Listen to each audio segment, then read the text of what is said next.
Costa Rica के ओसा peninsula के रेन फॉरेस्ट में हूँ। मैं जानता हूँ कि यह इलाका पैसिफिक से घिरा है। अगर मुझे कोई नदी मिल जाए तो मैं उसके साथ साथ समंदर तक पहुंच जाऊंगा और तब मुझे शायद कोई इंसानी बस्ती मिल जाए। जमीन पर मौजूद पेड़ और झाड़ियां ज्यादा घने होते जा रही हैं और उनके बीच से गुजरना मुश्किल हो रहा है।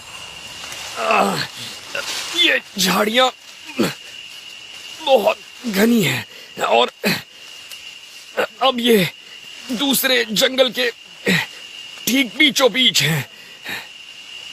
ऐसे जंगल में दिशा भटक जाना जानलेवा हो सकता है। इस इलाके में होने वाली 5 में से करीब 1 मौत इसलिए होती है क्योंकि सैलानी हड़बड़ाकर भटक जाते हैं। इन झाड़ियों के बीच से निकलना बहुत मुश्किल हो रहा है, पर मेरे लिए ये रास्ता फायदेमंद है क्योंकि ये पहाड़ी से नीचे जा रहा है और दूसरी बात, यहाँ कभी इंसानी बस्ती होती थी, तो हो सकता है कि यहाँ से मुझे बाहर निकलने का कोई रास्ता मिल जाए। 10 साल पहले अधेड़ उम्र की एक अमेरिकी महिला रेन फॉरेस्ट में अकेले ही हाइकिंग के लिए निकली थी। वो रास्ता भूल गई, गिर गई और घायल हो गई। चल फिर ना पाने की वजह से वो वहीं अटक गई।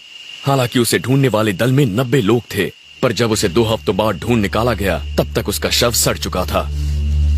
मेरे पास अगर कोई बड़ा छुरा होता तो मैं कुछ ही घंटों में ये सब काट देता, पर मेरे पास फिलहाल बस एक चाकू है, इसीलिए काफी वक्त लग सकता है।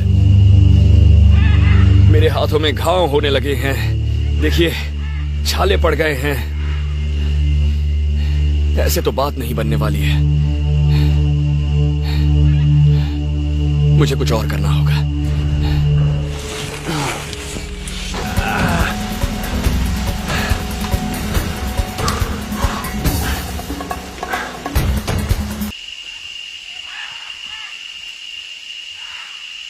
मैं खाने की कोई चीज ढूंढने के लिए नदी से दूर आ गया हूँ। जानवरों का शिकार करने या फंदे लगाने में ऊर्जा बर्बाद करने का कोई फायदा नहीं। यहाँ खाने के लिए बहुत से पौधे हैं, नीचे गिरे फल हैं, जैसे कि ये गार्सिनियास। ये मेरे बहुत काम का है। इसका स्वाद लीची जैसा होता है और इसमें ढेर सारी नेचुरल शुगर होती है। पौधे यहाँ खुराक का सबसे आसान जरिया हैं। 3 साल पहले एक लड़का सिर्फ केले खाकर और नदी का पानी पीकर जिंदा रहा, फिर उसने अपना रास्ता ढूंढ लिया था। जिंदा बचने वाले बहुत से लोगों का कहना है कि भटकने पर जंगल में सबसे बुरा वक्त होता है रात का, और अब अंधेरा होने वाला है। मैंने अभी तक कैंप नहीं बनाया है और आगे क्या होगा ये सोचकर बहुत परेशान हूं।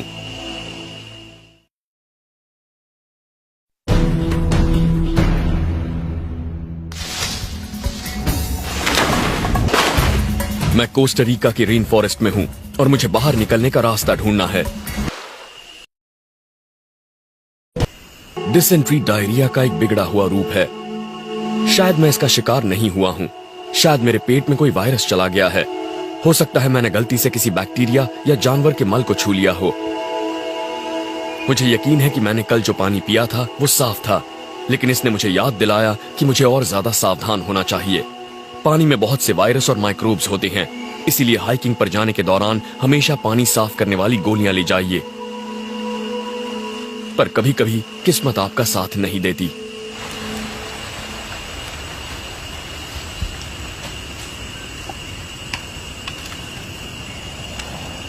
मैं इस पानी को कम से कम 5 मिनट उबालूंगा ताकि इसका साफ होना सुनिश्चित हो जाए। डायरिया के दौरान शरीर से पानी और सॉल्ट निकल जाते हैं और अब मेरे सामने हीट स्ट्रोक का भी खतरा है। अगर ये चीजें साथ में हुई तो जानलेवा हो सकती हैं। हीट स्ट्रोक के लिए जरूरी नहीं कि आपको भटके हुए कई दिन हो गए हों। हर साल हाइकर कम पानी पीने की वजह से भी मारे जाते हैं।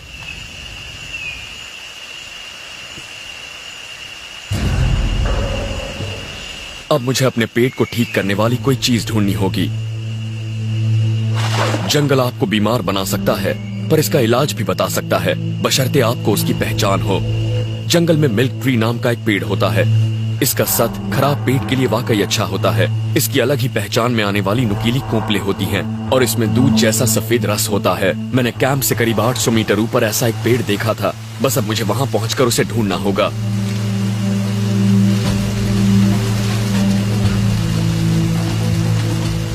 इस तरह से चढ़कर ही मैं जल्द से जल्द ऊपर पहुंच पाऊंगा। शरीर में ताकत नहीं है, पर मैं जंगल में भटकते हुए आधा घंटा बर्बाद नहीं करना चाहता। शुक्र है इस चट्टान पर पकड़ने की कई जगहें हैं, लेकिन एक बार फिर पानी मुझे रोक रहा है।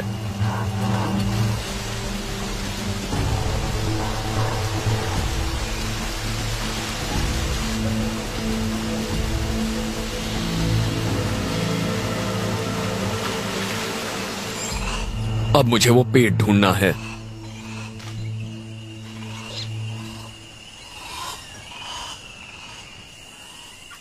हमारे इस्तेमाल की करीब आधी दवाइयां रेन फॉरेस्ट के पौधों से ही बनाई जाती हैं। पेन किलर आइब्यूप्रोफेन को मंकी लैडर ट्री कहलाने वाली इस बेल से निकाला गया था। बस जाहिर है कि आपको यह पता होना चाहिए आप क्या ढूंढ रहे हैं, और मैं इसे ढूंढ रहा हूं। ये एक छोटा सा मिल्क ट्री लग रहा है और इसे कुदरती मिल्क ऑफ मैग्नीशिया कह सकते हैं। ये पेट के लिए वाकई अच्छा होता है और इससे मुझे थोड़ी ताकत मिलेगी। इसकी पहचान आप इस खास तरह की पत्तियों से कर सकते हैं। ये देखिए, इसकी कोंपलें भी ऐसी नुकीली होती हैं और जब आप इसे तोड़ेंगे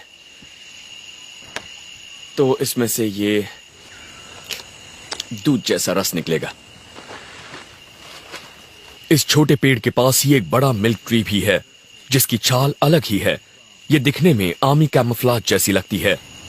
आमतौर पर आपको ऐसे दुधिया रस वाले पौधों को खाने से बचना चाहिए। ये इसके जहरीले होने की निशानी है, पर मैं जानता हूं कि ये पेड़ जहरीला नहीं है। ये एक तरह का लेटेक्स है और यह आपके पेट को ठीक करता है। कमाल है, इसका स्वाद बहुत ही क्रीमी है। मेरी हालत जल्दी से ठीक होनी चाहिए, वरना आगे जो चुनौतियां आएंगी उनका सामना करना मेरे लिए मुश्किल साबित होगा।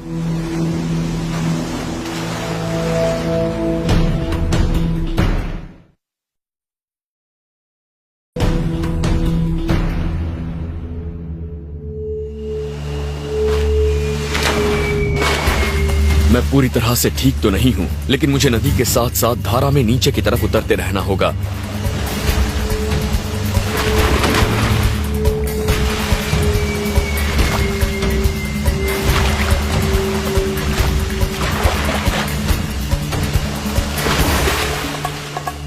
मैं नहीं जानता मैंने कितनी दूरी तय की है, पर लगता है कि मैं आगे बढ़ रहा हूं। लेकिन इससे थकावट भी हो रही है और दूरियां तय करने में काफी लंबा वक्त भी लग रहा है।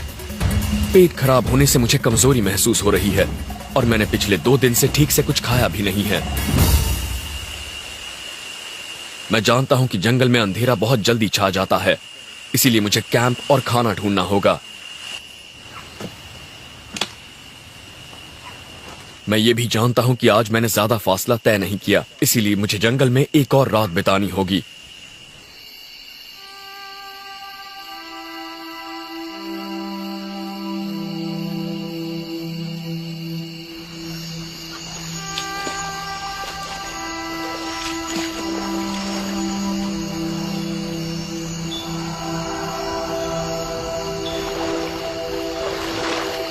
मैंने आग जला ली है और कैंप भी बना लिया है। अब मैं यहाँ पर कुछ मछलियाँ पकड़ने की कोशिश करने वाला हूँ और इस काम के लिए ये अच्छा वक्त है क्योंकि मैं जिन मछलियों को ढूंढ रहा हूँ वो रात के वक्त काफी सुस्त होती हैं।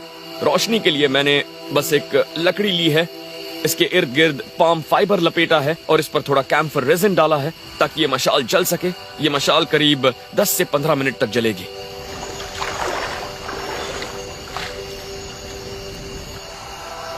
मैंने इस मशाल को पानी के काफी करीब पकड़ा है और श्रिम्प या क्रेफिश ढूंढ रहा हूं।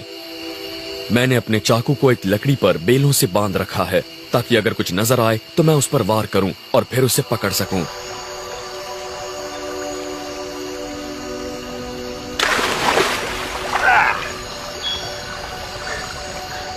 वाह, इस जंगल में मैंने ये पहली जिंदा चीज पकड़ी है और ये वाकई बढ़िया है।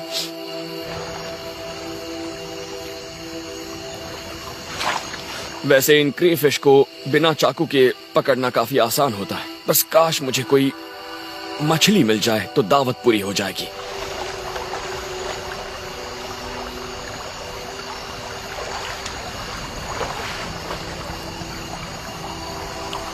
ओ, यहां पर एक है, पकड़ ली।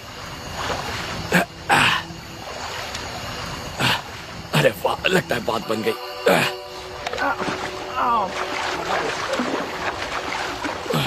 मुझे यकीन नहीं हो रहा।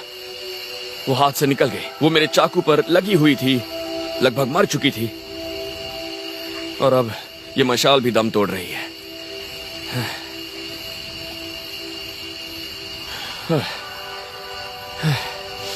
अब मेरे पास 4 क्रेफिश हैं और मेरे खाने का इंतजाम तो हो गया, पर आज दावत नहीं होगी। बस इसे आप मामूली खाना कह सकते हैं, पर मैं इन्हें मशाल बुझने से पहले पकाना चाहूंगा।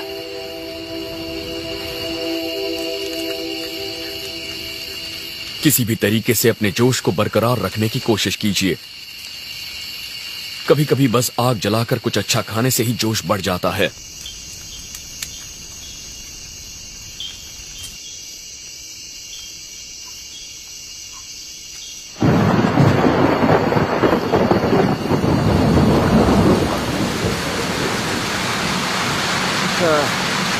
जैसा कि आप देख सकते हैं, पिछले करीब 4 घंटों से बारिश हो रही है और बिजली चमक रही है, बादल गरज रहे हैं।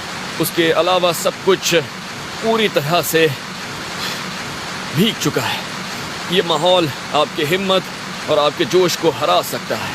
कैंप ने शुरुआत के कुछ घंटों में मेरा साथ दिया, लेकिन उसके बाद पानी हर कहीं से बरसने लगा।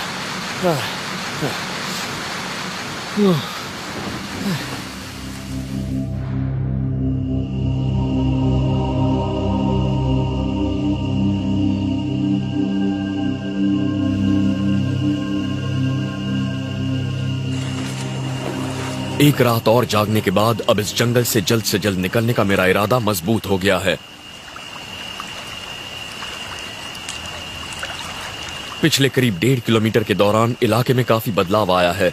जमीन समतल हो गई है और नदी चौड़ी। अब मैं इसके साथ साथ चल रहा हूं और किनारे पर पानी भरा हुआ है। अब मैं एक बहुत ही अच्छी नदी के किनारे पर हूं और शायद यही मुझे इस जंगल से बाहर निकालेगी। अगर मैं धारा के नीचे की तरफ बढ़ने का रास्ता ढूंढ निकालूं तो शायद मैं किसी गांव या बस्ती या समंदर तक पहुंचूंगा। और मुझे काफी उम्मीद है कि आज रात मैं किसी गर्म और आरामदेह बिस्तर में सोऊंगा। लेकिन उससे पहले मुझे इस नदी का सफर तय करना होगा, और ऐसा करने का सबसे तेज तरीका है राफ्ट के जरिए। तो मैं ऐसा ही करूंगा।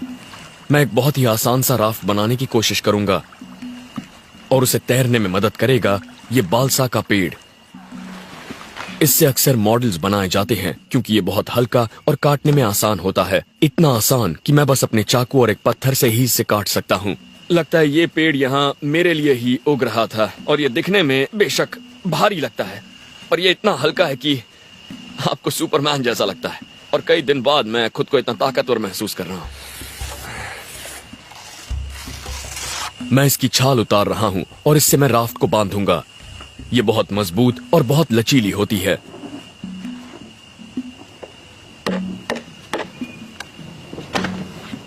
काम खत्म करते करते मैं पसीने से नहा चुका हूं।